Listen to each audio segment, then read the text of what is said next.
Good afternoon, everyone. The Sacramento City Council will come to order. Apologize for being a few minutes late. We were in a closed session. Let's have the clerk call the roll, please, to establish a quorum.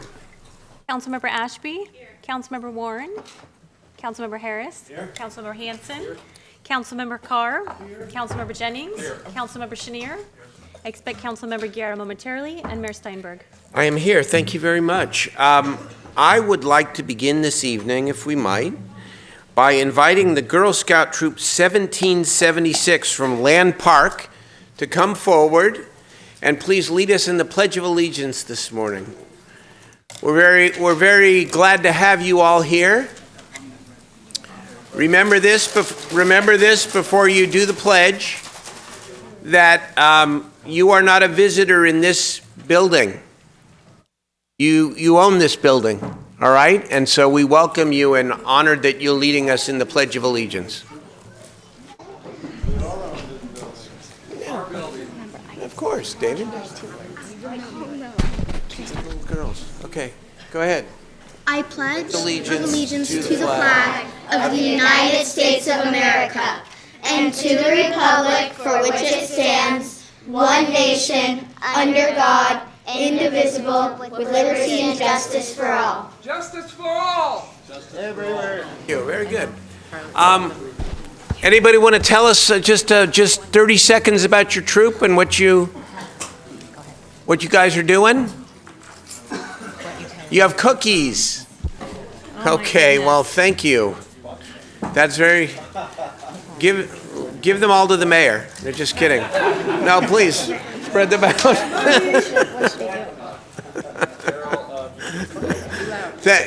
Go ahead. We are from Land Park, Troop 1776, and thank you for helping the city of Sacramento. Well, thank you for helping the city of Sacramento. We appreciate it very much, okay?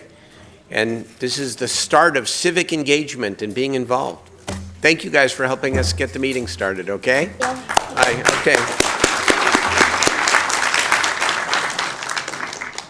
Madam City Attorney, we have any closed session reports? Mayor and Council, Council had 4 items to discuss on their closed session tonight. The first item regarding a threat of litigation, Council gave direction to its legal counsel to pursue resolution of that claim. On item number 2, discuss matters pertaining to the initiation of litigation. No action was taken. On item number 3, that's been continued, the evaluation matter, to the following council meeting. And on item number 4, Council received a briefing from its legal counsel, and there's no action to report. Thank you very much. Let's go to special presentations, and who is Councilmember Carr, recognizing my friend too, David Bain. So glad you're doing this. Our friend David Bain is here. David, would you come up?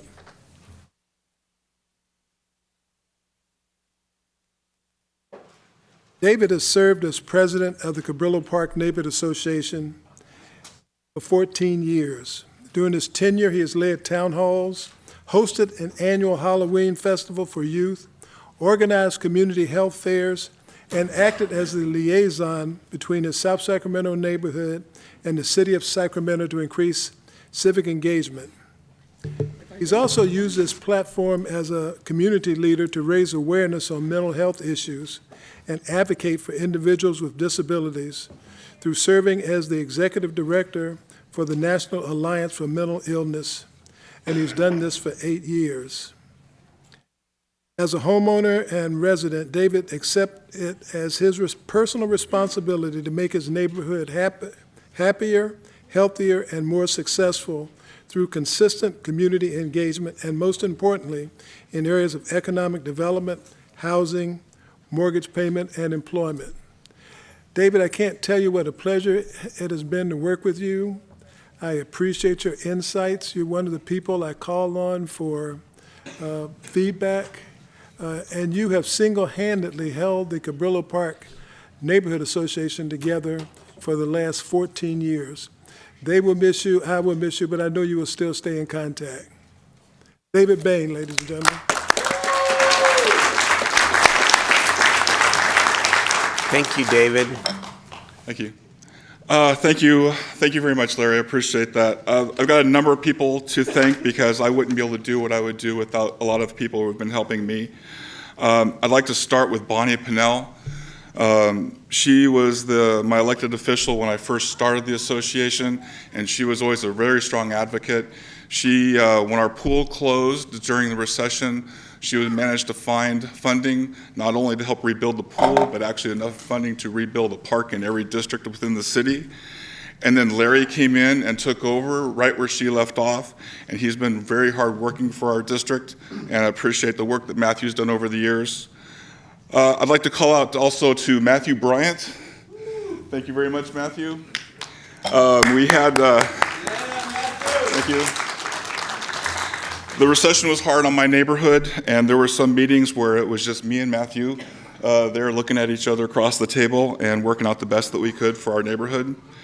The members of my neighborhood association who have stuck it out over the years have been a big help.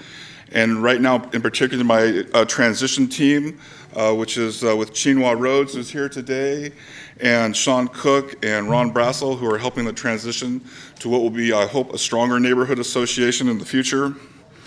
Various city departments have been helpful, police and fire for keeping things safe, and in particular, neighborhood services has been a strong advocate, allowing us to do what we do. Neighborhood associations need the neighborhood services department for them to be successful, to give us that expertise. And lastly, I'd like to thank my wife, whose support and flexibility around my erratic schedule has made this all possible. So thank you very much. And as Larry said, I will be continuing on still as a neighborhood advocate. There's still work to do, but I'm adopting more and more work with mental health and homelessness and suicide prevention. So I need to take a little bit off my plate so I can get that stuff on. So thank you all very much for your work, and we'll be seeing each other again real soon. Thank you for that, David. Thank you. Okay. Do you want me to come down? Sure. Okay.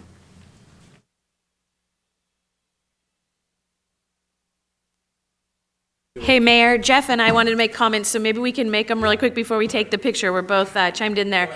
I just wanted to say that I've known David, and we've been really good friends for over 20 years. And I know everyone here knows him as a mental health advocate and a fighter for District 8, but what you may not know is he spent an entire career fighting for foster youth. He worked at Families First and was an advocate for funding to come to foster youth throughout the state of California, and it was tremendous at that job, so I've known him a really long time too. What an amazing guy. When I got on the city council, I was not surprised at all to hear that he was just as strong of an advocate for his neighborhood as he is and has been for children across this state for many, many years. So David, well deserved one area of rest.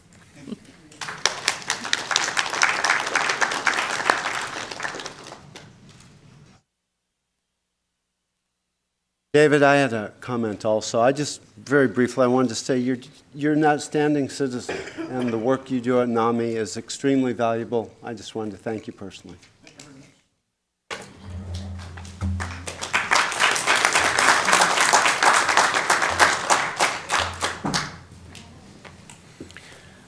Thank you. Let us move to our second presentation today, the Black History Month acknowledgement. Who is leading on this? Mr. Jennings? I'll take that, Mayor. Okay, thank you. So this is Black History Month, and we are now coming to the end of Black History Month, as the date is the 26th. For many who don't know the history of Black History Month, it started off as Black History Week, and then later was changed to Black History Month, and we've been celebrating it along with other countries ever since then.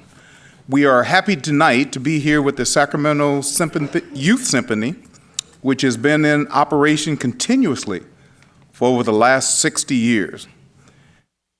Their mission is to serve and cultivate young people in the area of music and education. The leader of this group, who has just done an outstanding job and now serving in his 39th year as the artistic director, is Maestro Michael Newman. He's going to introduce two of his young clarinet players, and they're going to play an incredible rendition that originally started in 1900 It was first published as a gospel song. It then became a protest song, and then it became an anthem of the civil rights movement. And that song is entitled, "We Shall Overcome." Michael Newman. Thank you very much, Rick. Thank you, and Mayor. It's wonderful to see some faces, Jay. So I'd like to introduce Omar and Justin Wabi, who are members of the Sacramento Youth Symphony, which has been around since Dwight Eisenhower was the president of this country, in continuous operation for over 60 years. So let's just give them a welcome, please, and let's listen to "We Shall Overcome." Omar.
Tell you, if that doesn't give you chills. I tell you. So, Mayor, I was at the symphony that Mr. Newman does every year, and we had a great crowd at the Hiram Johnson Theater, and these young men came in and they walked in and played the song, and I must admit, it brought tears to my eyes, because it is a song that we have overcome and that we're still overcoming, and there's still work to do, but they did such a great job. I wanted to make sure that we shared them with the entire city of Sacramento. So give them another big round of applause, if you will, please.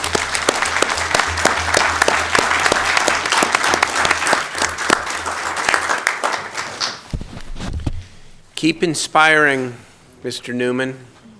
Keep teaching. Keep doing what you're doing. You're amazing. Thank you, sir. Thank you, and thank you to the young people. Appreciate it. Let us move now to the consent calendar. Are there questions on the consent calendar? Moved and seconded. Is there public testimony on the consent calendar or any Yes. amendments? I have no amendments on the consent calendar, but I have one person signed up to speak. Okay, let's do that. And let me remind folks that this meeting is being video streamed and can be viewed live on the city's website or viewed later from the archive files. Members of the public who wish to address the council should complete a speaker slip, which can be found at the back of the room. Speaker slips need to be turned into the clerk prior to the beginning of each item. So that everyone has the opportunity to address the council, members of the public are asked to observe the rules of decorum. The council rules of procedure outline decorum expected in the chambers and can be found on our website. Copies in the back of the room, and is summarized on the back of the speaker slip. For instance, use of swear words, yelling from the audience, physically threatening conduct, and displays of disrespect are discouraged. The presiding officer will request that a person cease disruptive conduct, and if not immediately stopped, the presiding officer will direct the person to leave the council meeting. Each speaker has 2 minutes to address the council. A cordless microphone or assisted listening device is available from the clerk. Please silence your cell phones or other communication devices, and refrain from using flash photography or lights on video equipment. And parking validations are also available from the clerk at the front of the room. So I have one speaker on item number 1, and it's Fong. Ms. Lee? Is Fong here? Okay, she's So no, thank skipping. you. I have no more speakers. Okay, the consent calendar has been moved and seconded. All in favor, please say aye. Aye. Aye. Opposed, abstained. The consent calendar passes unanimously. We'll add Councilmember Ashby. Let's leave it open so she can add on here, okay, please? She's out trying to solve a problem, so I want to make sure that she's recorded on the consent. Wait to take the roll. Yeah, let's let's wait to take the vote, because I want her to have a chance to be on the record here. It's fine, okay? So when she gets back, please remind me.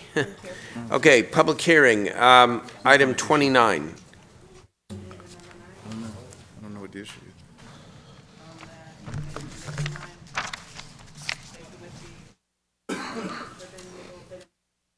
Excuse me, ma'am?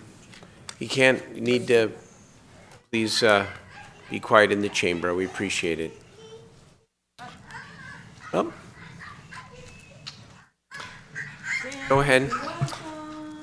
Good evening, Mayor Steinberg, Vice Mayor, Madam City Clerk, City Manager, and members of the City Council. My name is Jair Bautista with the Engineering Services Division in the Department of Public Works. Before you this evening is an item with staff recommending to adopt a resolution to temporarily close 2 alleys in District 2, which have been subject to illegal activity. Abutting property owners to these alleys have requested for these temporary closures of these alleys, and Public Works, Fire, and Police departments support this closure request. The closures will consist of 2 wrought iron gates being installed at opposite sides of the alleys, and owners or residents that should want access to the alley will be issued keys from Department of Public Works. Furthermore, these temporary closures are consistent with Sacramento City Code. Money has been allocated and a contract has been awarded. This concludes my proposal, and staff will be happy to answer questions should you have any. Okay. Is there public testimony on this item? I have one on this item. We have one. Let's hear it, please. I have David Flagg signed up to speak on this item.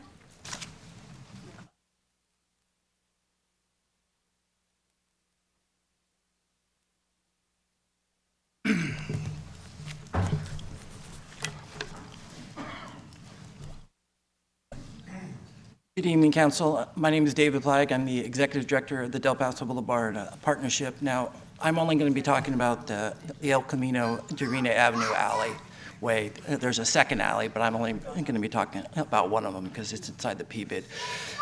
This alleyway over the years has been a complete mess, negative effects on the business community that runs along El Camino Avenue. Everything from prostitution, drug trafficking, simple nuisance issues have plagued this alley for years. Paladin Private Security, which the PBID contracts with, have responded over to 300 calls in the 24-month period. We've held meetings with the businesses along the alley. We've met with the police department. We really have talked to anybody that will listen to us. Unfortunately, even with extensive sweeps over the years by the police department and Paladin, the alleyway and the business owners still feel, hostages in their own business. The effort by Councilmember Warren and the city to temporarily close this alley is the most effective way to resolve this issue and bring some immediate relief to the business community. The partnership is in full support of the city's effort and will do whatever we can to help the city to resolve this issue. Thank you. Thank you. More speakers. Okay. Councilmember Warren. Yes, I just want to open and close the public hearing and move the item, please. Second. Moved and seconded. All in favor, please say aye. Aye. Oppose, abstain. That measure passes. Again, 8-0. Okay. File item 30.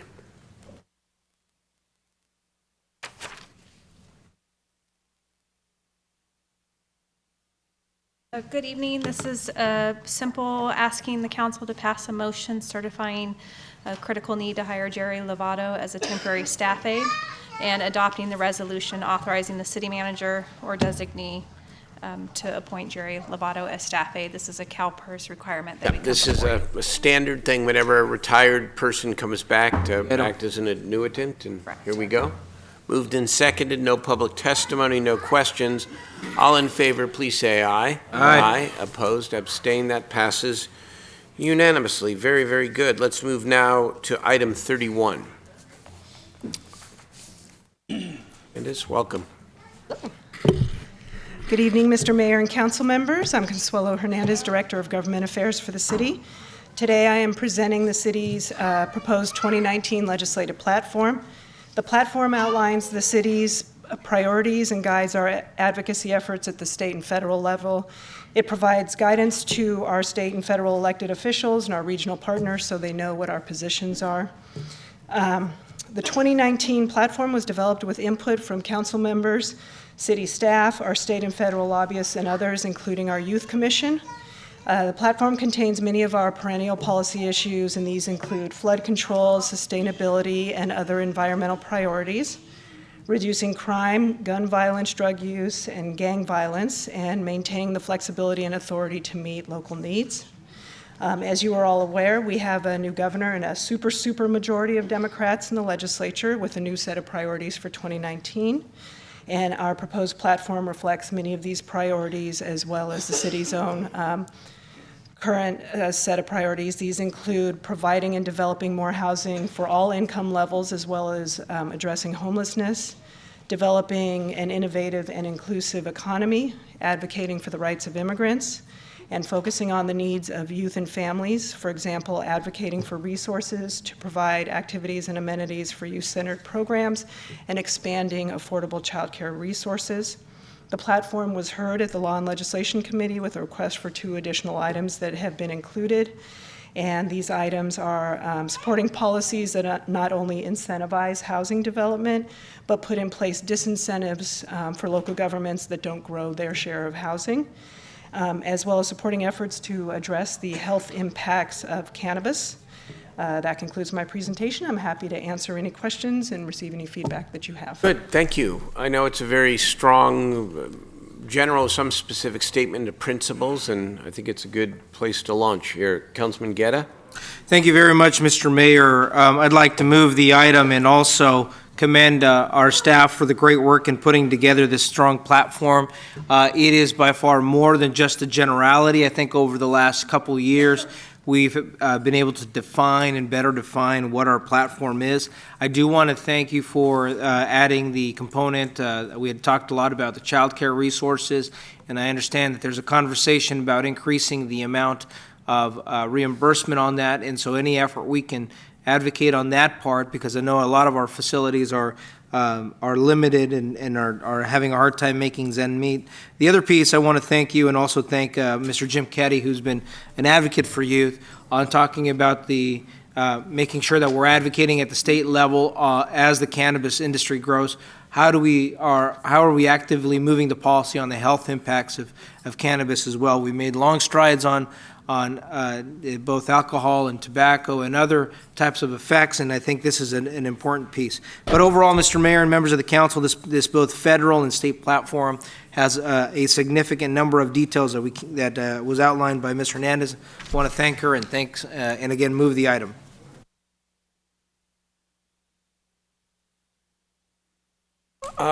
Been moved and seconded. We still have other members here who want to speak. Councilman Carr.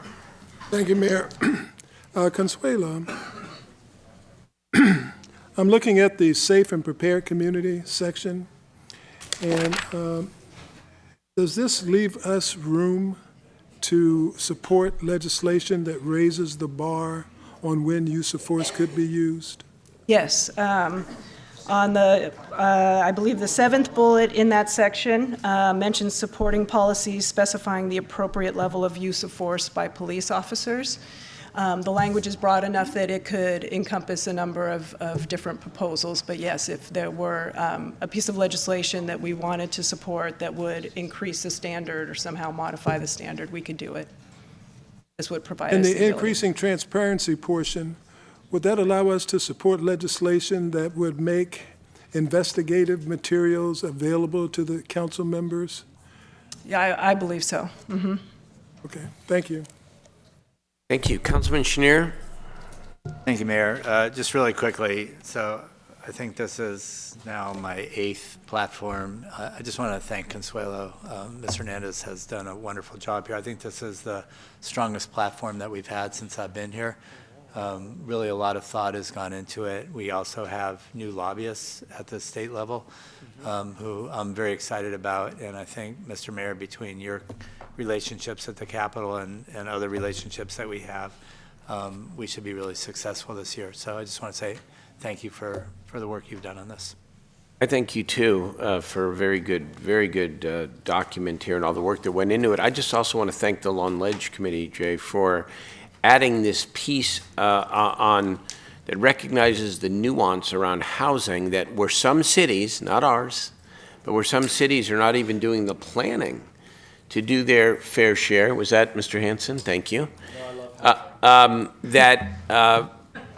Sometimes the concept of local control is not absolute.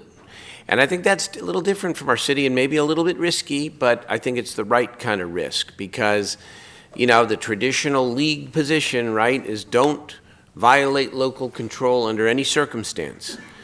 And, you know, I've often been said in the recent months, local control, yes, but to what end? You have to actually be solving the problem. And the problem we have in this state is the lack of workforce and affordable housing. And so where the state can partner with us, even to push cities some in order to increase production, that isn't necessarily inappropriate, even if it's a little uncomfortable for us as a city. So I thank you for pushing that change and go forward. Yes, sir. Thanks, Mayor. Yeah. I just wanted to say thank you, too, for leading. I think the city of Sacramento is at the forefront of large cities in the state to not only reform our zoning planning processes, but to give up some power in that so that more housing can be built. And a lot of cities around the state, they don't want affordable housing. They don't want any housing. And, you know, I think that this message we're sending as a large city with you as at the helm of the Big 11 is very, very important. And so thank you for your leadership and thank you for continuing to be a strong advocate for better policy, not just rigid policy. Thank you. Okay. This has been moved and seconded as our policy framework. All in favor, please say aye. Aye. Opposed, abstained, that is unanimous. And Mr. Mayor, before we move on, can we go back to the consent calendar, items Yes. 1 through 28? I have a motion by Hanson and a second by Chenier. But We I'm still in delayed the vote. because you were out of the room. Sorry, thank you. No, it's courtesy. Well, not worth having a debate about it, but I don't know why we can't have members add on when they're out of the room for, doing city business, but that's the way it is, so we delayed it. Okay. All in favor, please say aye. Aye. Opposed, abstain. Very good. That passes now 9-0. Okay, thank you.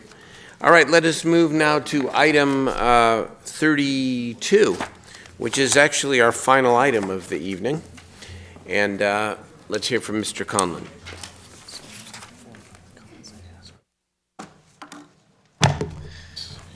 Thank you, Mr. Mayor, council, staff, public. Tonight we're asking your adoption of the amended ordinance for city code relating to city hall facilities. City Hall is a public building and a place where city staff and elected do the public's business. It's accessible to our public by design so that they can freely engage the representatives of the machinery of their government. City Hall is also designed to be a public meeting place for both governmental functions like council meetings and community events like our youth job fairs. Over the course of the last 2 months, the city temporarily allowed unrestricted access for those seeking shelter at all hours. This has been to the detriment of those working at City Hall and the public seeking City Hall resources. You're not going dying on the street out here, we are. In response to these concerns, staff analyzed the code in light of the need for City Hall to operate effectively during the day and with regard to those seeking shelter, especially after hours. The amended City Hall use ordinance will ensure safe and unfettered access to City Hall by staff elected in the public as they go about city business. The amended code balances that need against First Amendment rights and freedom of assembly. The document before you includes a compassionate compromise where the previous evening curfew is replaced by controls to allow for unfettered public access during normal working hours, i.e. 6 a.m. until 9 p.m. weekdays, with opportunity for those seeking shelter to do so after hours. Thank you, Mr. Conlon. Okay, we do have public testimony on this item, and let's hear it. I have 4 speakers on this item. The first is James Fago Clark, David Andre, Armando Flores, and then Fong. So, this is a public building, and the people that are outside of this building right now are a testament to the failures of this city. That's the only reason they're there, because it's the only place that's safe for them. And while I love the fact that you are going to make an amendment that does allow for them to stay overnight, where are they going to be during the day? This is the only place, one of the few places that has access to a bathroom. It has access to the same elected officials that are supposed to be ensuring their safety, the safety for those people that are out there, and it's one of the safest places for a lot of these people to be. That's why they're here. They're here because they're seeking someplace safe, someplace out of the rain, someplace where they hope that maybe they'll get the attention of their elected officials, the people that are supposed to be providing housing, the people that are supposed to be making sure that safety nets are there so that when people go through extreme traumas, lose jobs, lose loved ones, escape violence, there's something there to help them get back on their feet and keep them from having to sleep outside in the first place. They're not there because they want to party all day. Some of them might not. Fact is, this is where the public is supposed to go when they have problems with the policies and how they affect their lives, is it not? And that doesn't mean only at night or only during the day. These are still human beings. They need a place to be. If you have no place else for them to be during the day, then don't push them off during the day either. I get it. You might not, maybe tell them they have to take the tents down during the day or something. Make it to where only the tents and the sleeping gear can only come out at night if you have to. But don't tell them they can't have a safe place to be at during the day. You know, what about their safety? They're the ones that are risking dying. They're the ones waking up to the person sleeping next to them dead in the middle of the night. You know, what about their safety? And I do want you to pass the nighttime portion, but can you please do it without having to restrict people's ability to exist during the daytime hours? I know you don't want to see us because you don't want to be reminded that we exist, but we're not going anywhere. Our next speaker is David Andre and Armando Flores. Good afternoon, members of the public. As for City Council, you guys are killing us. Literally.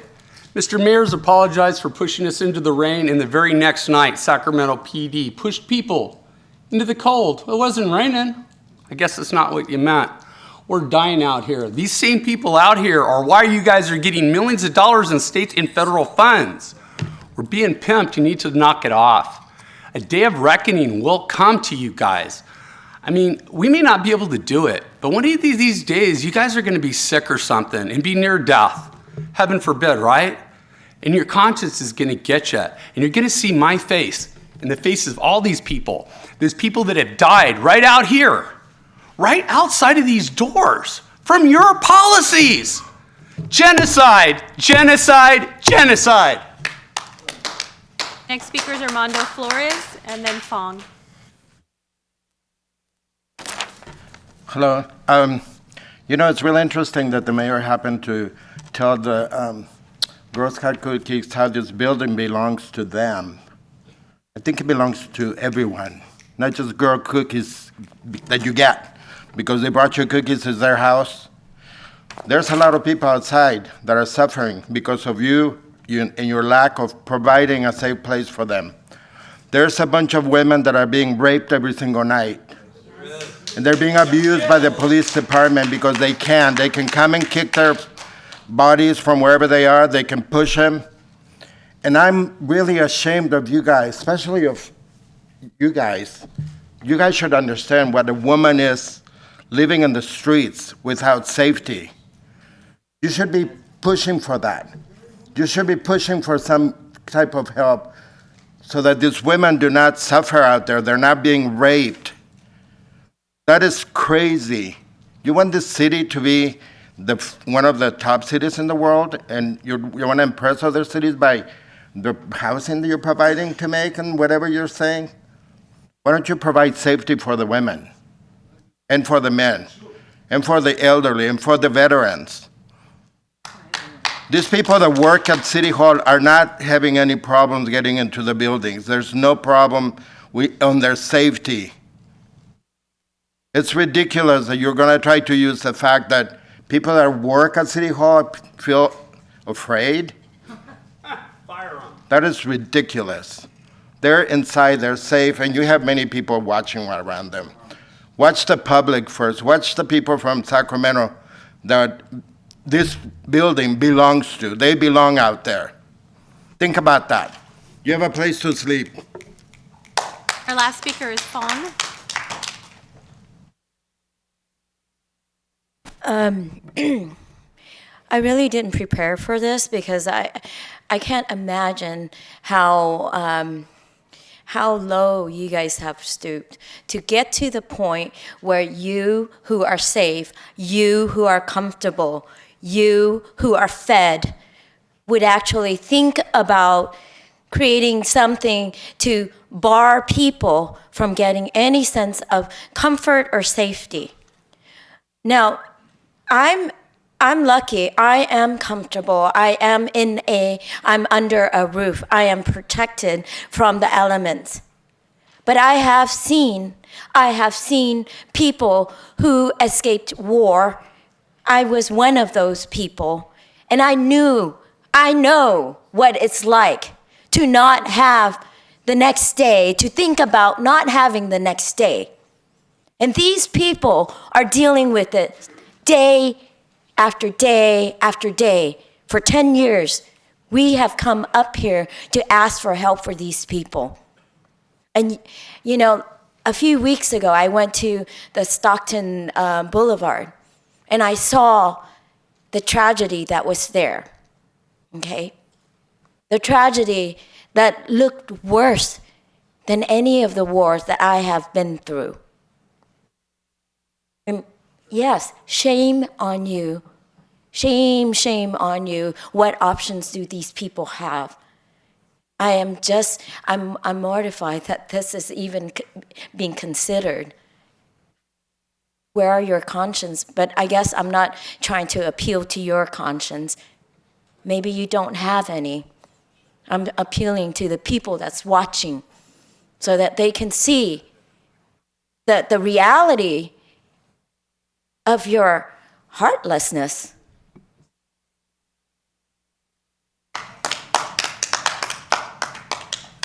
Are there members of the City Council that want to speak on the item?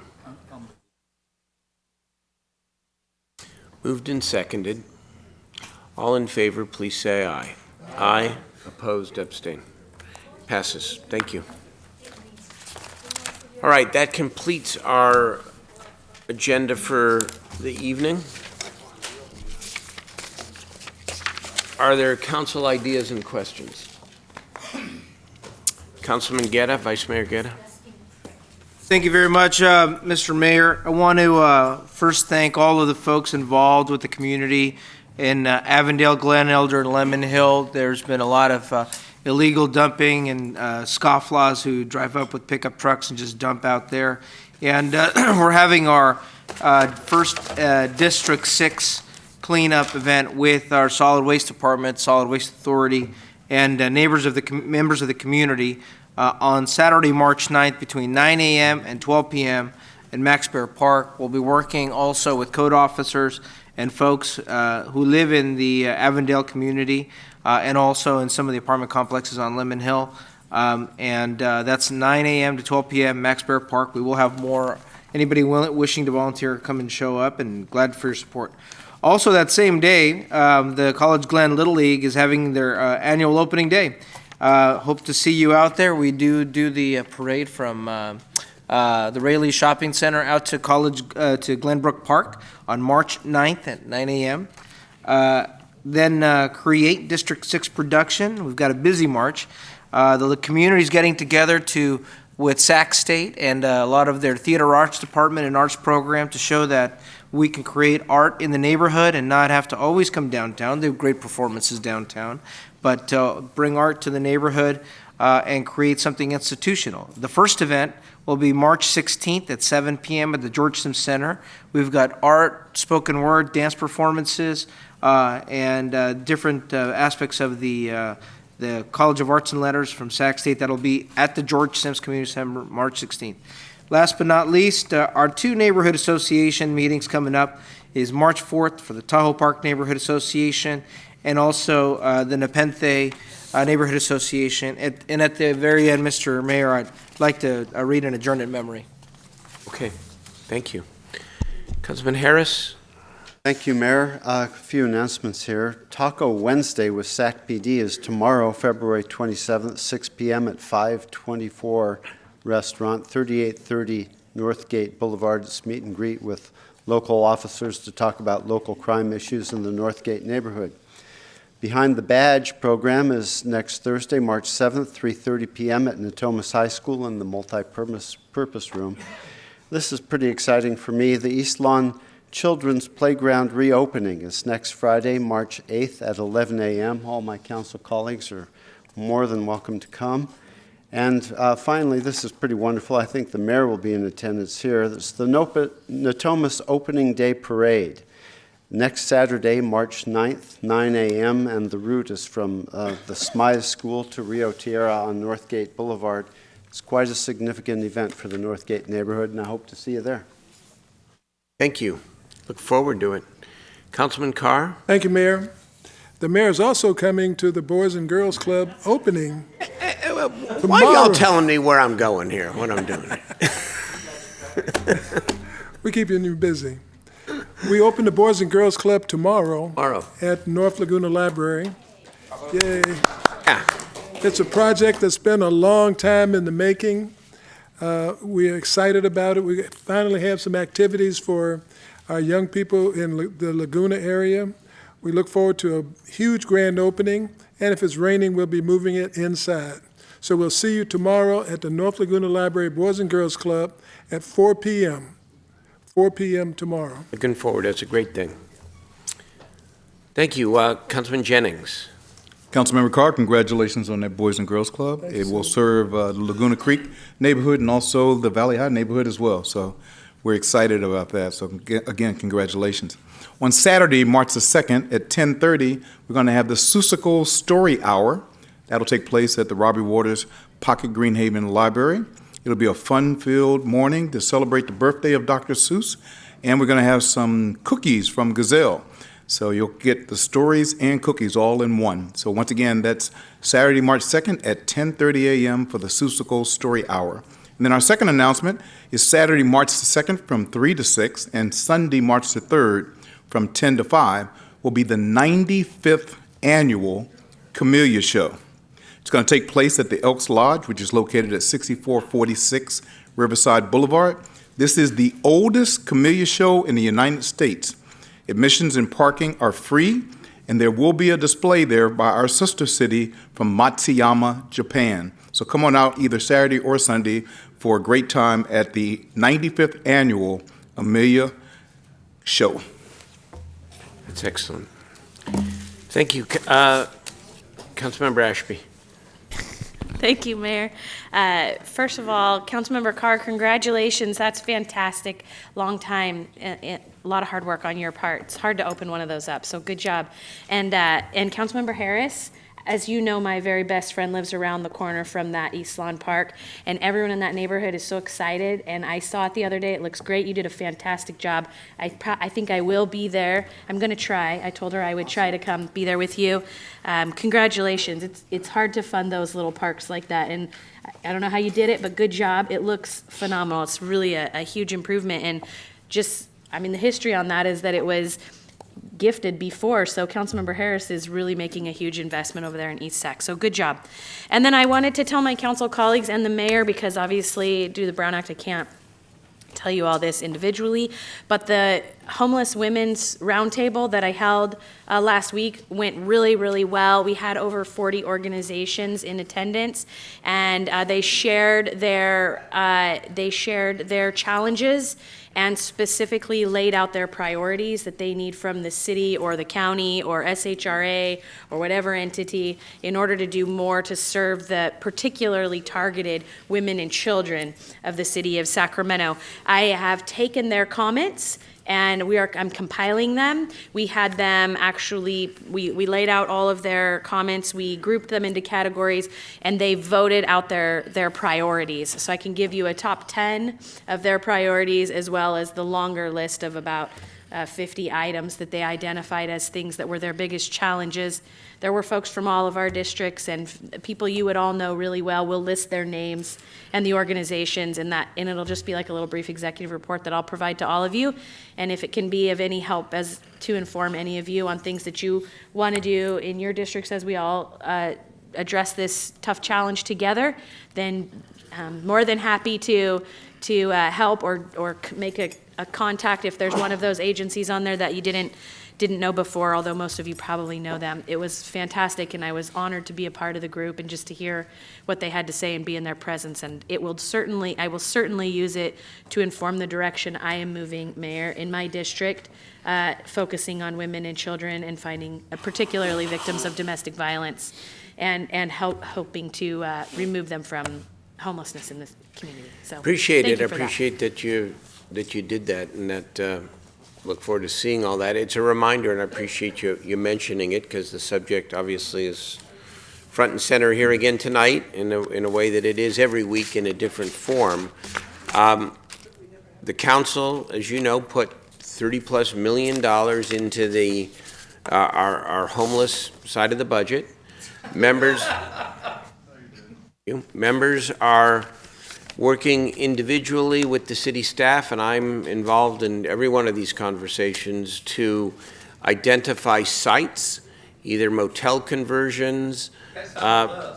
Excuse me, David, one more time, I'm going to ask you to leave. You know what? I'm just going to leave myself because you're lying, Mr. Mayor. Okay, thank you. You haven't done anything. There's been a list generated. Thank you. Yeah, you need to stop lying to these people. Thank you, sir. Okay.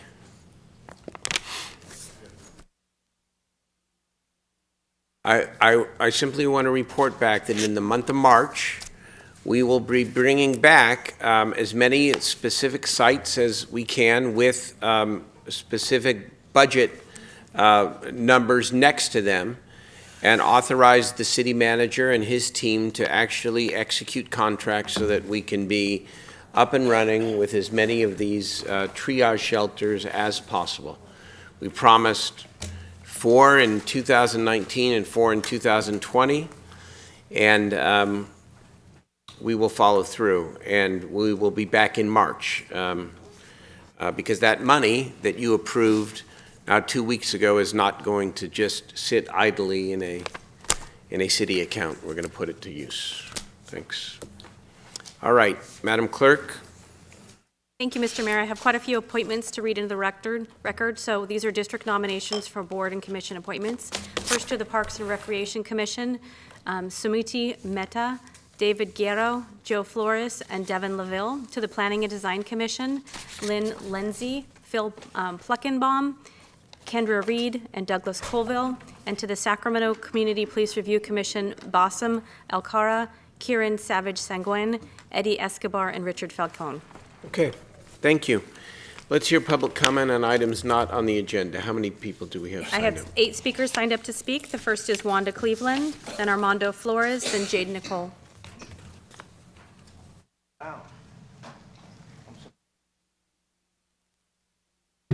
Wanda.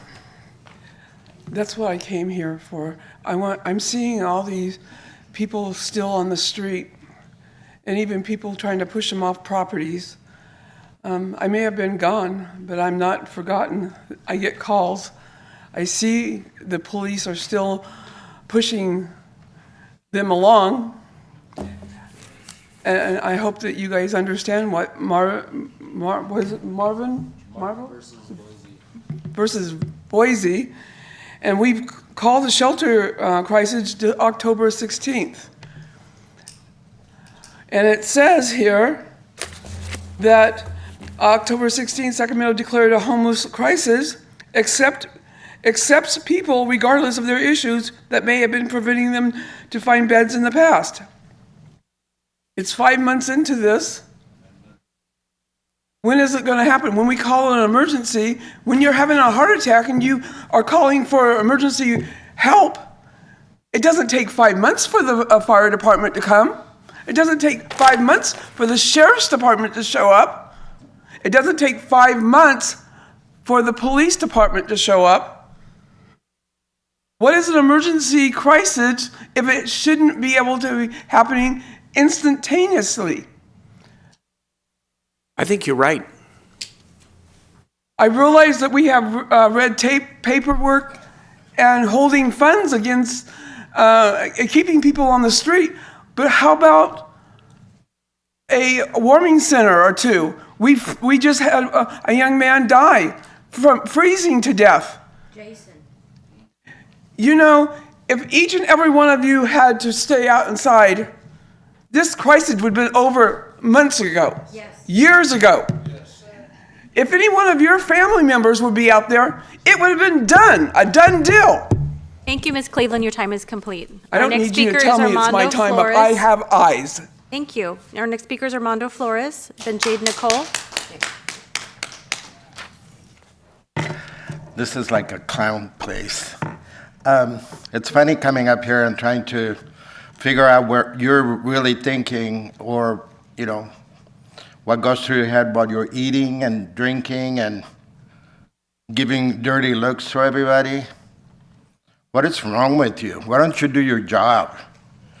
You have had so much money coming through the city for homeless services, and you have done nothing for the last, since you started. Not true. When I met you, Daryl, you said nobody else was going to die in the streets. And the amounts of people that are dying on the streets have been more each time. Every single year, each time. And that's on your clock.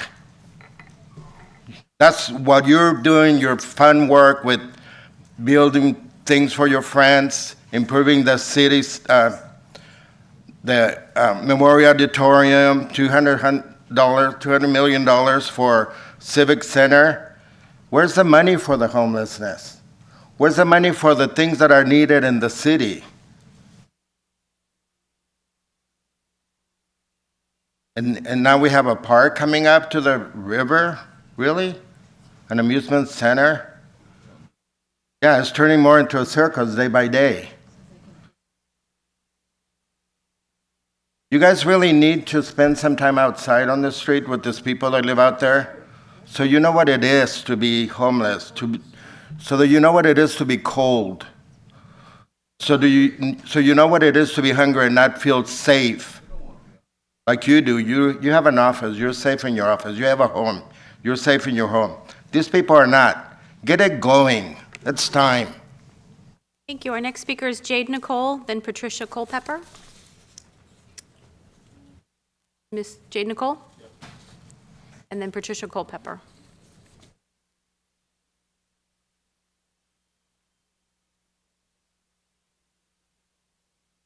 I would like to start with connecting with all of the hearts of our city council members and thank you for your time. I'm here to ask for peace between the business owners and the homeless community. Most days, my workday doesn't begin until 11:30 to 1:30 because I'm taking care of the homeless crisis.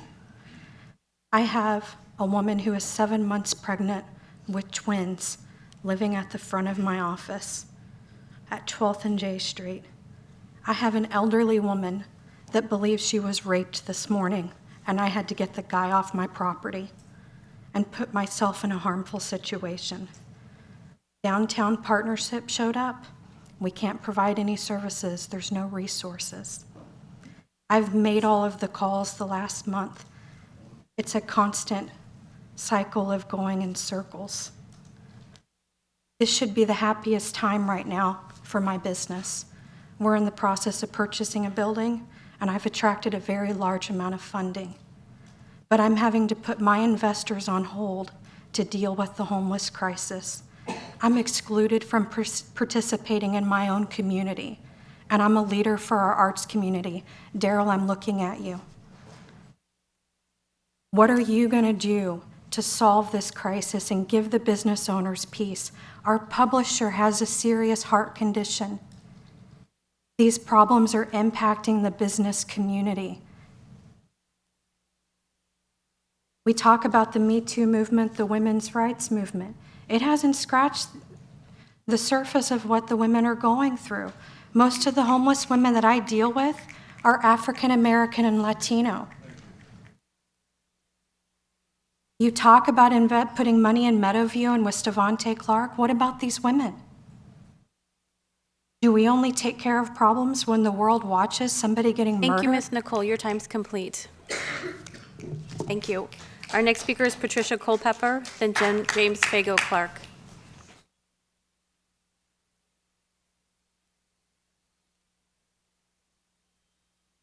Culpepper? I mean, I can make his cookies. Wanda, please, you can't shout out. Ms. Culpepper? Yes, she's had a stroke. She's a little slow here. First of all, good afternoon. All honor to my God first and to you all. My name is Patricia Culpepper. I live at 3725 Cypress Street at Grand Casa Linda Apartments, which is part of SHRA and conventional housing. I moved in there three years ago. I'm going to kind of go fast in here.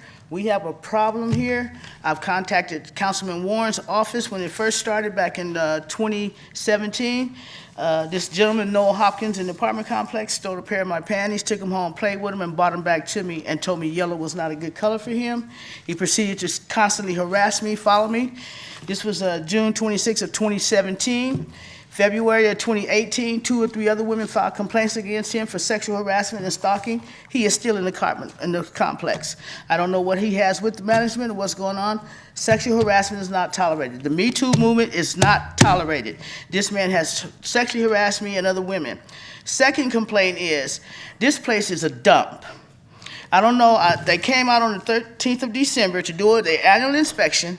I have a hole in my bathroom ceiling. Water comes down from upstairs. The sink is all tore up when you lift the handle. They come in and pass this little inspection because Real Estate Assessment Center was coming January 24th and 25th. So they came in and passed my apartment. I have pictures of everything that's wrong with it. And then they gonna pass my apartment. And when HUD comes out, the real estate people, they tell them, they take them to 2 apartments out of 40. They paid the people $50 to clean their apartment, and these people, the rest of us, are living in a dump. If they find out what's going on in there, they're going to close it down because they are stealing money from whoever's doing this. Mr. Warren, I called your office when this all happened. They did not call me back. They didn't want to get involved. I have a letter here. I would appreciate it if you could come to our apartments and take a look in your district at what's going on. I have tried to contact you before. I couldn't get nowhere. My heart goes out to you people. This is the richest country, and we have people sleeping outdoors, and we have people harassing people. Culpepper. They're not taking care of us. Please. Thank you. Yes, go ahead, Councilman Warren. Yes, sir. Yeah, where do you live at? 3725 Cypress, right behind the library. 3725 Cypress. Street. Yes, I contacted your office before. They know my name in there. Also, Mr. Nobody's mentioned it to me, so I'm asking the questions. I want to get the information, okay? Yes, sir. So you live at 3725 Cypress. Yes, sir. And you guys are together? She lives there too. Okay. What they did was on the 24th. Well, I don't want to go through everything, but what I do want to do is get your phone number. Yes, sir. And I want to make sure we can follow up because I want to look into this, okay? Because you will shut it down, trust me. And they will have to reimburse this money. Why don't you come around here and let me get your phone number? Yes, okay? sir. All right. Thank you. Next speaker is James Fago Clark, and then Fong Lee. Mr. Clark? You know, I've got a challenge for each and every one of you guys. Spend a week on the streets. Leave your money at home, leave your phone at home, leave your security guard at home, because we don't got no security guards out here either. And come see what it's actually like to live on the streets, under your own ordinances, under your own codes. See what it's like to constantly be moved around the moment you get warm, the moment you find a dry spot, if you can even find a dry spot. Come see what it's really like to live under the rules that you've put on everybody else. Granted, you'll only be there for a week. You won't have to worry about the real long-term amounts of trauma that happen, such as what somebody mentioned, trauma towards women and rapes on the streets. And my over 15 years of being homeless, 9 out of 10 women I've talked to within the first 2 months of being homeless have had some form of sexual assault, and usually not by somebody on the streets either. So that's something that you really got to look into. That's a huge issue, and your ordinances do nothing to help it. The cops, women that report rape that are homeless, nothing ever happens. They're looked at like they're crazy, like they're wingnuts because they're responding to trauma. Just like whenever somebody that's responding to trauma speaks out inside of your council chambers, you treat them like it's their fault that they've been traumatized by your ordinances. Like, you are using a policy idea or policy ideas that are causing trauma to people. And then when people respond to that trauma, you further vilify them. We need to start looking at this as a humanitarian crisis, as a social justice issue. If you truly care about these people, then we need to quit hearing about how many millions of dollars you've made while there's people doing way more for way less. We need to actually see things happen. There's people been trying to put shelters on the ground that aren't going to cost these millions of dollars, and the only thing that's been stopping them is you. Thank you, Mr. Clark. Our next speaker is Fong Lee, then Mike Barnbaum.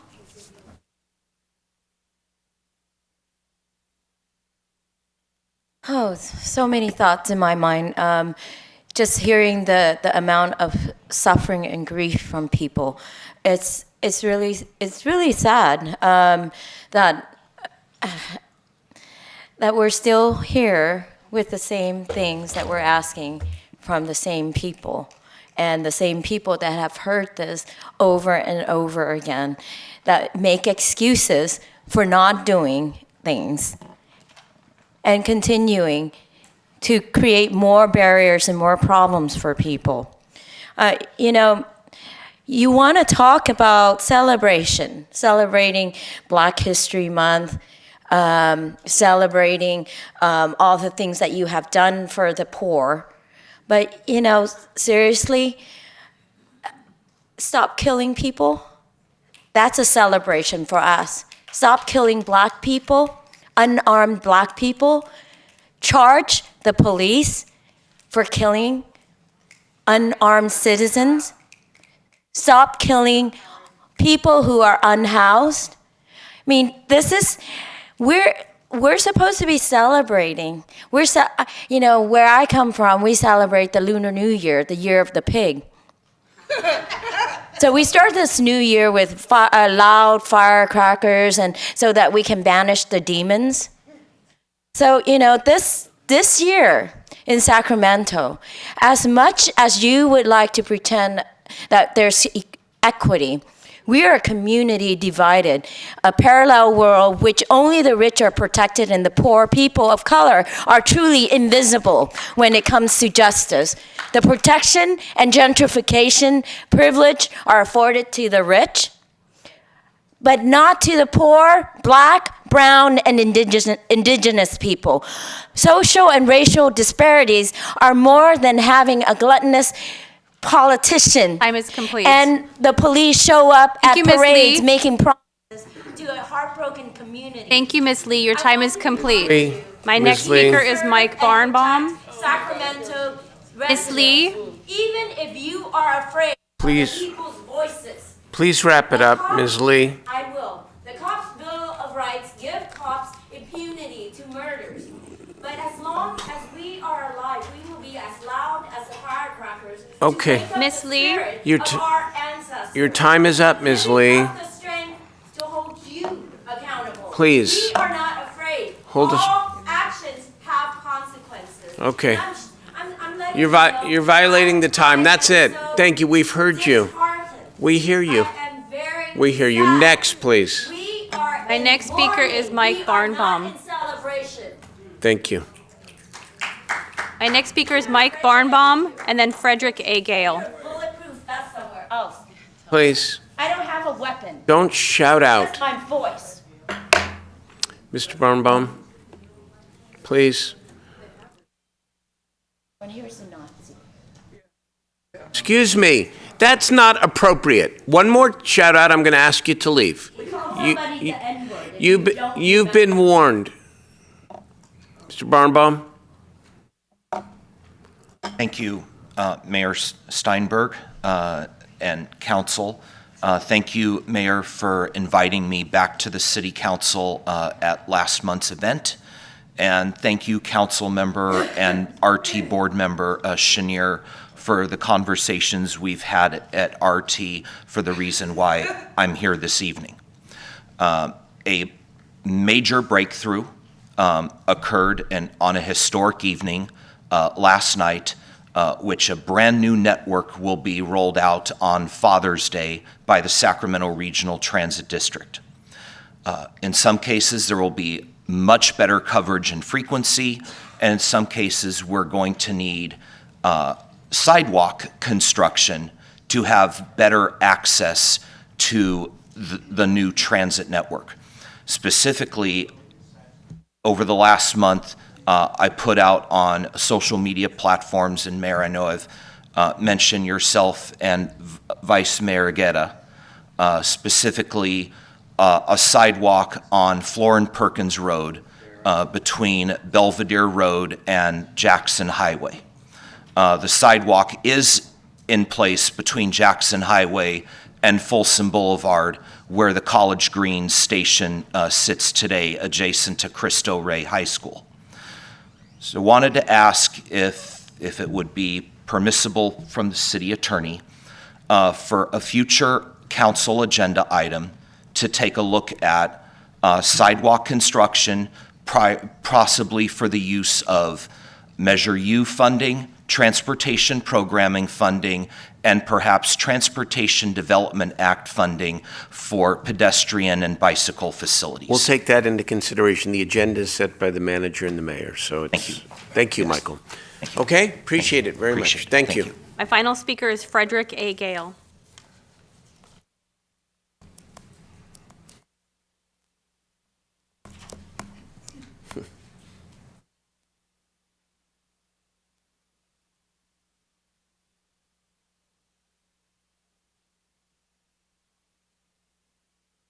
Frederick Gale. This is Black History Month, and I was thinking about some heroes that we've forgotten or whatever. And I came with, you might be familiar with these, who are real giants. Bayard Rustin. Is anybody familiar with that person? The unforgotten man.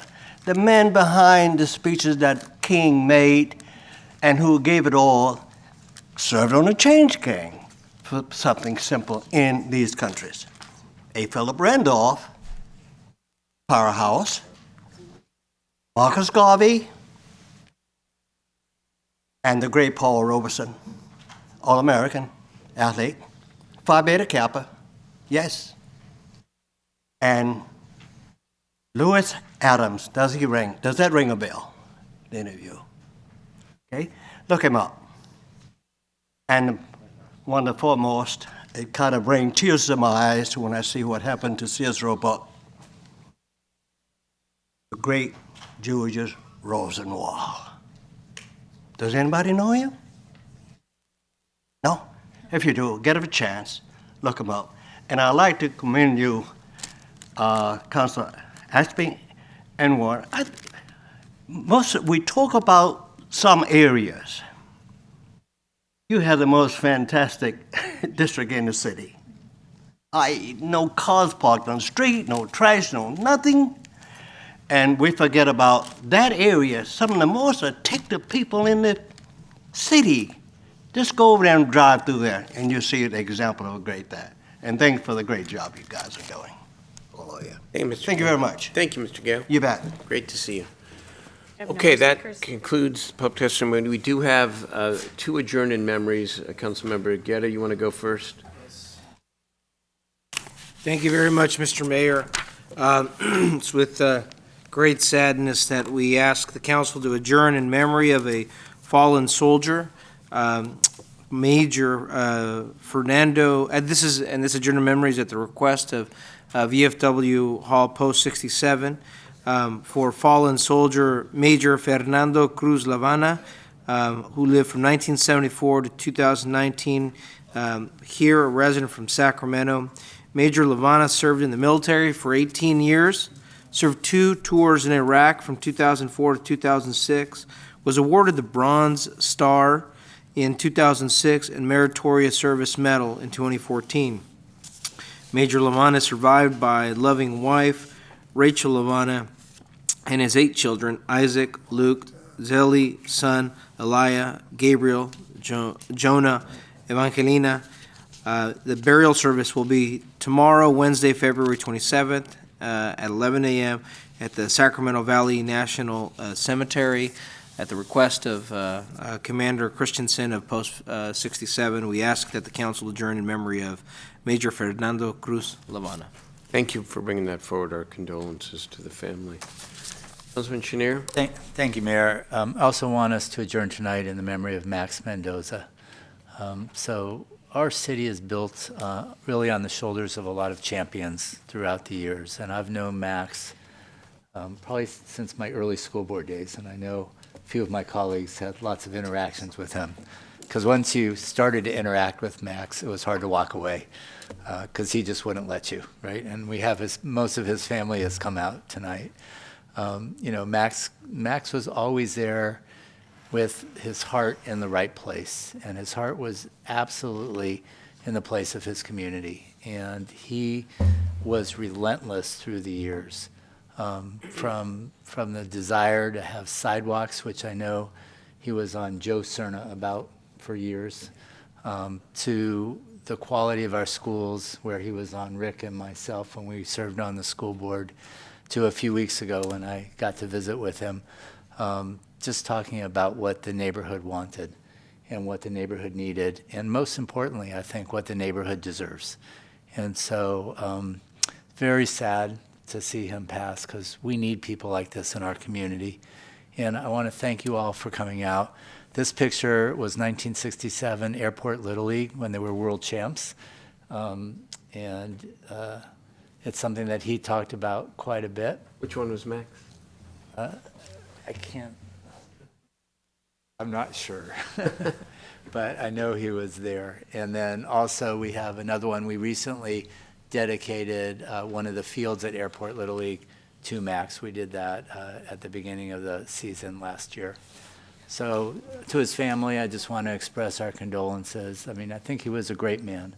And again, if we all could, if we all cared as much as he did and gave as much as he did to his community, we would all be better off. So thank you for sharing him with us. May he rest in peace. Thank you. Beautifully said. Thank you, Jay. Eric? Yeah, I've got to say that Max, never shied away at all to making sure that you were doing the best you could as an elected official, and would give you a history lesson to make sure that you didn't repeat the mistakes of others that he wanted to, but and reminded us of what other folks in the community had tried to do. But I think folks like Max, help link all of our communities together and the heritage together. But anything tenacious, but committed to the community. And for that, Max, I mean, I think, in fact, the quote isn't enough. But he would always remind us that si se puede. And in fact, I think he truly believed anything could be possible. Angelique? Well, I just was struck to say, what a beautiful family you all are over there. And this is a great legacy, and to have the council meeting adjourned in his memory and to have a baseball diamond. But I have no doubt that the greatest legacy is sitting right there in what a remarkably beautiful family you are from his vantage point. It's impressive. In memory of Max Mendoza, thank you to the family. Thank you to the members, Jay. Eric, Angelique, thank you. We are adjourned.